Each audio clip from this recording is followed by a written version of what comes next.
In this video, I'll show you how to heal away a facial feature or blemish with the new PaintX plugin from CoreMelt. For this example, I'll cover up this model's mole.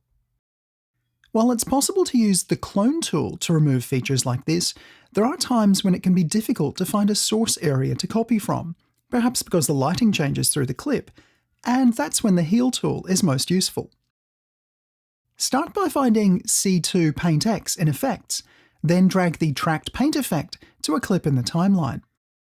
I'll make sure I'm at the start of the clip, then click the Open Editor button for the full screen interface.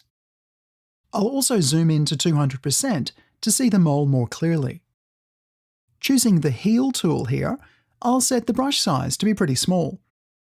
You always want to keep the affected area as small as possible with this tool, though you can paint a single spot with a larger brush or paint around a small area with a smaller brush. Either way, you need to cover the entire area to be removed.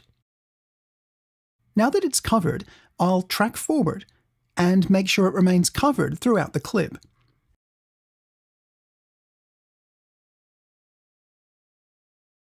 Now I can adjust brush size, brush softness, and the amount of smoothing to be applied.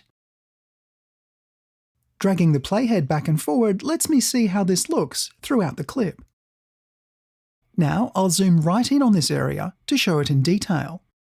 Because the replacement area will be slightly smoother than the surrounding area, I'm now going to paint on top of the healed area with the Add Noise brush. You can tweak the settings to keep it subtle, including strength and opacity. I don't need to retrack because the noise has been added to the existing tracked layer. Now I'll press Save Changes and I'm done. Keep watching the next videos for more tips. PaintX is available now from coremelt.com and there's a free trial too. Thanks for watching.